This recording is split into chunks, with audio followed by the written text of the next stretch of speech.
tous, merci de nous retrouver sur TV Sud pour votre journal. Dans les titres de cette édition, le dispositif de lutte contre les feux de forêt renforcé pendant la période estivale. Jusqu'à 800 pompiers sont mobilisés chaque jour dans l'Hérault. Une pépinière pour aider à grandir les jeunes en difficulté auprès de personnes atteintes d'autisme. Un projet financé notamment par des fonds alloués à la zone de sécurité prioritaire de Vauvert. Et puis en fin de journal, zoom sur les Highliners, ces funambules nouvelle génération qui sont actuellement au festival Natural Games à Millau. Une personne est morte percutée par un TER ce matin entre Le Cresse et Castelnau-le-Lez. La circulation des trains a été interrompue pendant plus d'1 heure et demie. 2000 bouteilles d'eau ont été distribuées aux passagers bloqués dans les wagons. L'enquête sur cet accident a été confiée à la brigade de gendarmerie de Castelnau-le-Lez. Il pourrait s'agir d'un suicide.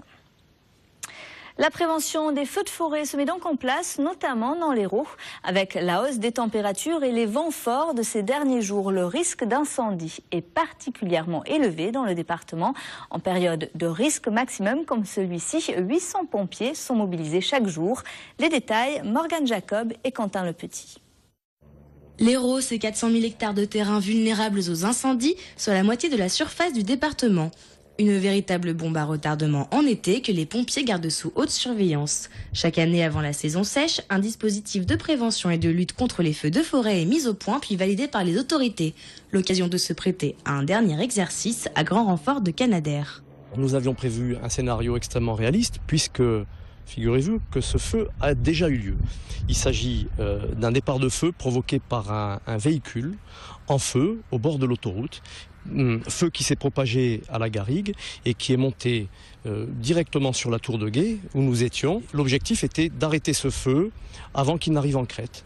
Exercice concluant, le feu a été repéré par l'une des 20 tours de guet, puis éteint grâce aux camions-citernes, hélicoptères et avions bombardiers d'eau. Une vitrine pour le dispositif qui coûte cette année 4,7 millions d'euros et mobilise quotidiennement 4 à 800 soldats du feu. Nous avons des moyens matériels, nous avons des moyens humains, mais voilà, bien que nous fassions tout, face aux éléments naturels, je crois qu'il faut faire preuve d'humilité. Bon, on sait être raisonnablement optimiste. Face aux aléas naturels, un seul mot d'ordre, la vigilance. Le dispositif s'adresse aussi aux citoyens, des démarches de prévention et de sensibilisation pour les rendre plus responsables. Le département de l'Hérault est bien équipé et fait un effort très très louable pour lutter contre l'incendie. C'est vrai que c'est un enjeu particulier dans le département, mais enfin les moyens sont mis. Je suis un peu plus inquiet de l'attitude des habitants dont je constate une fois encore qu'en termes de prévention, de débroussaillage, année après année, on n'observe pas de progrès aussi significatifs que ceux qu'on souhaiterait. En 2012, 74 feux de forêt ont été recensés dans l'Hérault pour 361 hectares de forêt brûlée. 5 ans de prison, dont 2 avec sursis pour le meurtrier de Carla. La collégienne de 13 ans était morte sous les coups de Gaëtan, le grand frère d'une camarade, devant son collège de Florensac. Le jeune homme était mineur au moment des faits et ce matin à Montpellier, la cour d'appel a donc confirmé la peine prononcée en première instance par le tribunal pour enfants de Béziers. Les parents de l'adolescente n'excluent pas le pourvoi en cassation. Le maire de Saint-Jean-de-Védas mis en examen pour favoritisme dans l'attribution de 2 marchés publics. Une procédure intentée contre Isabelle Guiraud par son ancien adversaire, l'ex-maire de la commune, Jacques Atlan. Élue en 2009, Isabelle Guiraud regrette aujourd'hui dans un communiqué que son opposant politique lui ait intenté une 50aine de procès en 4 ans. À Vauvert, la mairie et 2 associations dédiées aux personnes atteintes d'autisme ont créé une pépinière éducative, un projet financé par les fonds alloués à la zone de sécurité prioritaire pour que ces jeunes en difficulté ne deviennent pas de la mauvaise graine. Reportage Camille Michelin et Stéphanie Humann. Planter des fleurs aux côtés d'autistes, c'est le programme des jeunes de Vauvert qui participent à la pépinière éducative de la ville. Classée en zone de sécurité prioritaire, Vauvert bénéficie de subventions de l'État pour apporter des solutions aux problèmes récurrents de délinquance et d'insécurité. Les autorités ont décidé de travailler en amont pour offrir aux jeunes en rupture scolaire une chance d'apprendre un nouveau savoir, mais pas seulement. Essayer de faire comprendre à nos jeunes de quartier qui avaient des soucis d'emploi et d'autres, peut-être qu'il y avait d'autres jeunes qui avaient des soucis plus handicapants, ce que j'ai dit tout à l'heure, effectivement, et que malgré ça, on les voit, ils apprennent à vivre avec, quoi, je veux dire. Et l'idée, c'était de les rassembler, de les faire travailler un peu ensemble, pour chacun se rendre compte du problème qu'a l'autre. On s'aperçoit que chacun y met du sien, et on arrive à avoir de bons résultats.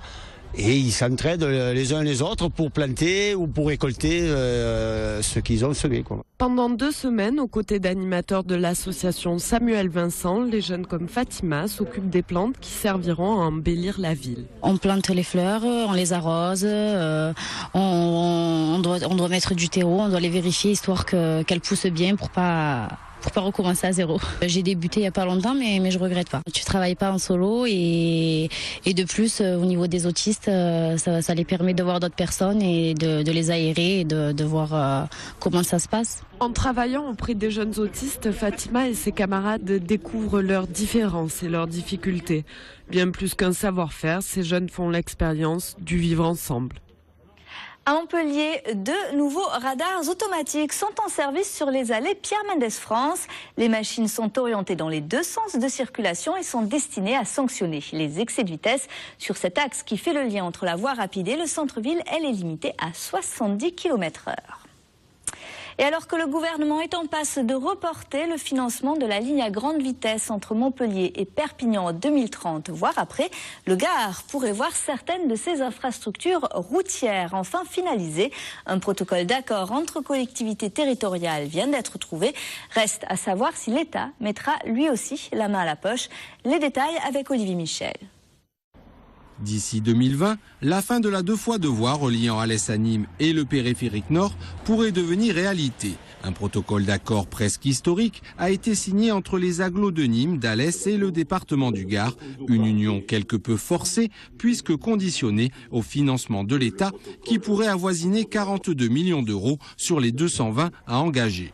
Je crois qu'en dehors des clivages politiques qu'il peut y avoir, il faut jouer effectivement collectif dans ce domaine, puisque c'est d'une part le désenclavement d'Alès, c'est le désenclavement aussi de tout l'ouest de la ville de Nîmes qui est saturé aujourd'hui, c'est le désenclavement du nord aussi, donc on espère que l'État va suivre, parce que maintenant il faut que l'État effectivement annonce sa position sur ces fameux 42 millions d'euros, mais si c'est le cas, on ne peut que s'en réjouir. Parmi les compromis trouvés entre les collectivités, celui de rendre payant le tronçon de la déviation nord, auquel n'était pas favorable le Conseil général du Gard. Nous avons la chance d'avoir une société d'autoroute à proximité, puisque le contournement ouest sera relié à l'autoroute, la déviation nord également. Nous souhaitons trouver avec ces partenaires donc un véritable échange pour qu'il y ait une concession et donc certainement la possibilité que le privé vienne diminuer d'une manière conséquente les investissements publics et qu'ils se remboursent par l'intermédiaire d'un péage. Pour avoir une chance de figurer dans le plan de financement de modernisation des itinéraires 2014-2020, les collectivités ont jusqu'au 14 juillet pour rendre leur copie, mais il risque de manquer une signature, celle de la région, qui voit là une bonne base de travail, mais qui déplore dans le dossier des insuffisances sur le volet ferroviaire. À Montpellier, l'agglomération présentait aujourd'hui sa stratégie Montpellier Métropole numérique en partenariat notamment avec la société informatique IBM. Forte de 1100 entreprises dans le secteur du numérique, l'agglo souhaite jouer un rôle central dans l'économie numérique. Écoutez. Par l'expérience et par la connaissance et la compétence des gens d'IBM à Montpellier qu'on a pu obtenir ce centre de cloud européen à Montpellier, donc renforcer finalement notre présence sur le territoire.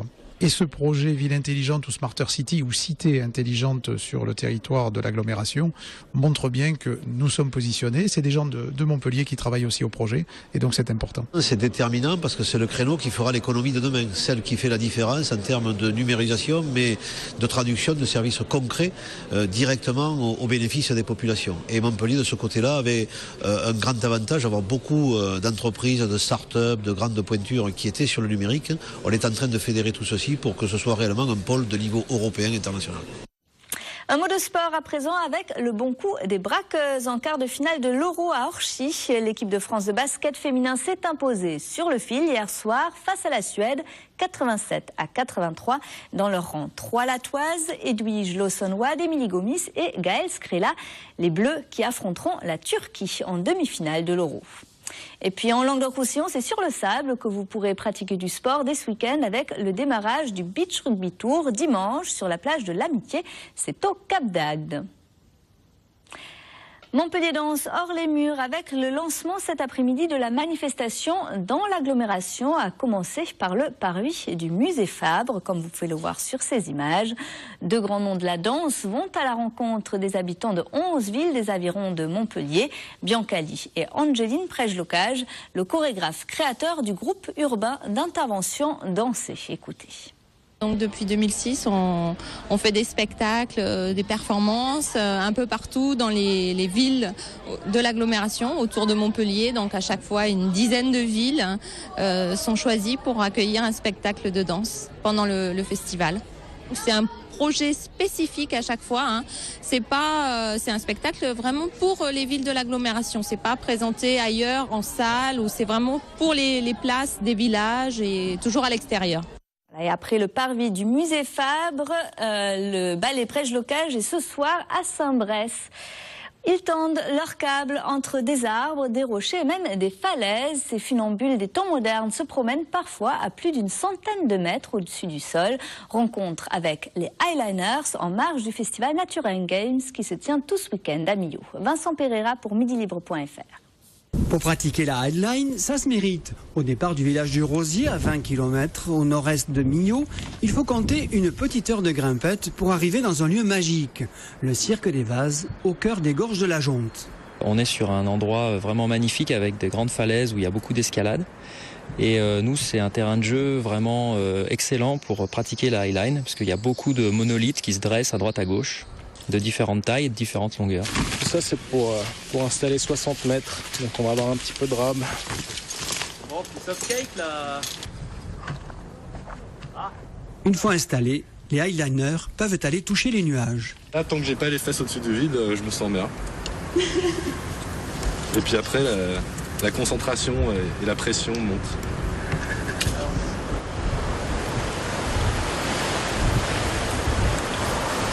Contrairement aux funambules qui utilisent un balancier et qui sont sur un câble qui est fixe, nous on est sur une sangle qui est molle et élastique qui va bouger et on n'utilise pas de balancier. On a beaucoup d'émotions parce que même si on n'a pas peur au fond, on est quand même un peu stressé. Et tu vois, il y a des moments où ça se passe très bien sur la ligne. C'est que tu vas très bien dans ta tête, que tu fais pas d'erreur. Ça pourrait être très facile tout le long comme ça. Et à un moment, tu as une espèce d'escalade où tu fais une erreur.